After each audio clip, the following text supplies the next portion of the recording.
চেয়ে না পেয়ে যে বাবুইহাটির প্রমোটারকে কাউন্সিলরের লোক 5 দিন হয়ে গেল 5 দিন হয়ে গেলে এখন তাকে গ্রেপ্তার করতে পারছে না পুলিশ। আরে কোথায় আছে জানলে তো ধরেই আনতো। এখন সমস্যা হচ্ছে যে কেউ আত্মগোপন করলে তাকে ট্রেস করার জন্য পুলিশ নিশ্চয়ই চেষ্টা করছে, এটা পুলিশ প্রশাসনের বিষয়।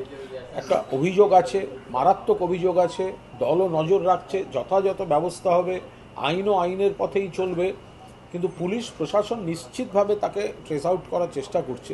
এবার কেউ যদি একেবারে আত্মগোপন করে থাকে, একটু দূরে থাকে, তো পুলিশকে তো একটু সময় দিতে হবে। ফলে সেই জায়গায় দেখছে উনি ডেরা চেঞ্জ করছেন, কখনো দীঘা, কখনো চিলাপোতা। আমার মনে হয় পুলিশ প্রশাসনের উপর আস্থা রাখুন, পুলিশ পুরো বিষয়টা দেখছে। যদি কেউ পুলিশের নজর এড়িয়ে পার পেয়ে যাবেন ভাবেন, সেটা কিন্তু হবে না।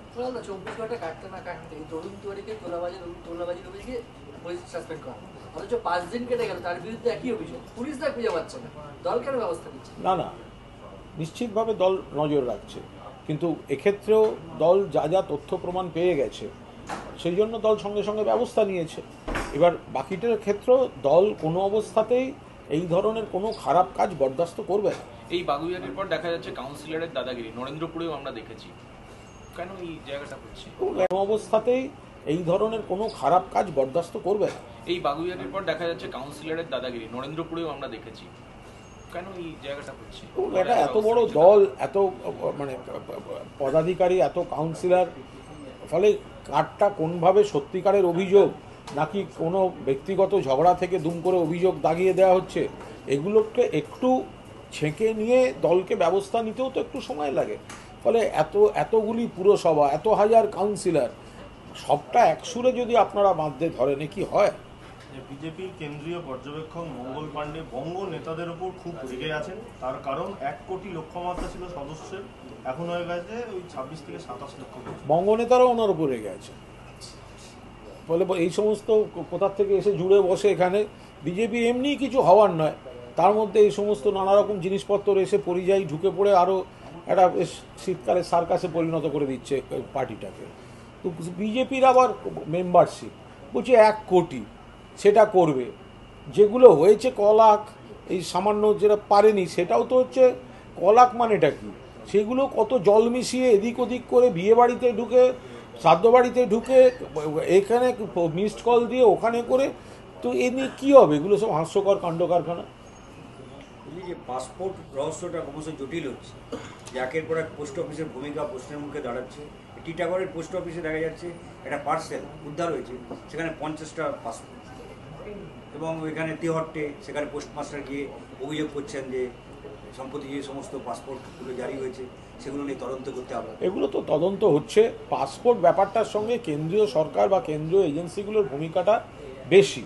ফলে এর আগেও আমরা দেখেছি, আগে যে ধরা পড়েছিল সে দিল্লি থেকে জাল পাসপোর্ট বানিয়েছিল। ফলে এই পাসপোর্ট চক্রগুলো অতীতেও ছিল, এখনও আছে, এদিক ওদিক করে অন্য রাজ্য থেকেও করে আসে। এগুলো পুলিশ প্রশাসন ব্যবস্থা নিচ্ছে, কেন্দ্রীয় এজেন্সিগুলোকেও সতর্কতা নিতে হবে।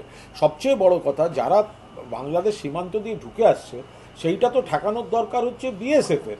অমিত শাহ দপ্তর করছেটা কি? তারা ঢুকে এসে একটা জনবহুল এলাকায় মিশে যাচ্ছে, তারপর কোনো কানেকশন কাজে লাগিয়ে এই ধরনের কিছু করছে। এবার পুলিশ নিশ্চয়ই ধরবে, কিন্তু কেন্দ্রকে তো তার দায়িত্বটা পালন করতে হবে। শিয়ালদায় অস্ত্র উদ্ধার হয়েছিল, আবার বেনিয়াপুকুরে গতকাল অস্ত্র উদ্ধার হয়েছে, অ্যারেস্ট হয়েছে, কিন্তু বিরোধীরা বলছে কলকাতায় কেন বারবার করিডোর, বারবার এখান থেকে অ্যারেস্ট হয়? বারবার বলে না, কোন বিরোধী? কলকাতার বুকে জ্যোতি বসুর রাইটার্সের পাশে বউবাজারে আরডিএক্স বোঝাই বাড়ি রশিদ খানের উড়ে গিয়ে শতাধিক হতাহত হয়েছিল। বাংলার বৃহত্তম বিস্ফোরণ জঙ্গি বরানগরে আসামের জঙ্গিদের কাছে যাচ্ছিল, আরডিএক্স বোঝাই ট্রাক ধরা পড়েছিল। এগুলো সব ভুলে গেলেন নাকি? কেন্দ্রীয় সরকারও বলেছে এই যে জঙ্গি ব্যাপারটা, এইসব ব্যাপারগুলো 14টা রাজ্যে তাদের সন্ধান পাওয়া গেছে, সংসদে স্টেটমেন্ট করে বলেছে। ফলে অস্ত্র যদি কেউ খারাপ কাজ অন্য রাজ্য থেকে এসে ঢুকে করে, পুলিশ তো ব্যবস্থা নিচ্ছে, আগাম ধরে ফেলছে, ব্যবস্থা নিচ্ছে, তো ব্যবস্থা নিচ্ছে না তা তো নয়। কিন্তু এটাকে তো আপনাকে অতীতের সঙ্গে তুলনা করে দেখতে হবে, কতটা কমেছে, অন্য রাজ্যের সঙ্গে কতটা কমেছে। শুধু দোষারোপ করলে চলবে? সাংগঠনিক পরিবর্তনের জায়গাটা কোথায়? অভিষেক বন্দ্যোপাধ্যায় বলেছিলেন, সেই অনুযায়ী রিপোর্টও দেওয়া হয়েছে। এটা একদম শীর্ষ নেতৃত্ব বলতে পারবে। এটা মুখপাত্রদের এখতিয়ারে পড়ছে না। বলছি তৃণমূলের মহিলা সংগঠন তারা দুটো বিশেষ কর্মসূচি নিচ্ছে টানা প্রায় 2 মাস ধরে। প্রথম হচ্ছে একটা দীক্ষা অত্যন্ত কার্যকরী এবং সময়োপযোগী সিদ্ধান্ত নিচ্ছে তৃণমূলের মহিলা শাখা, তৃণমূল মহিলা কংগ্রেস। এই যে তৃণমূল কংগ্রেস হচ্ছে ভারতবর্ষের একমাত্র দল যারা সত্যিকারের সম্মান দেয় মহিলাদের। দলের মধ্যে পদ, সাংসদ, বিধায়ক, কাউন্সিলর, পঞ্চায়েত স্তর, জনপ্রতিনিধি সব জায়গায় দেখুন মহিলা প্রতিনিধিত্বে তৃণমূল কংগ্রেসই এগিয়ে।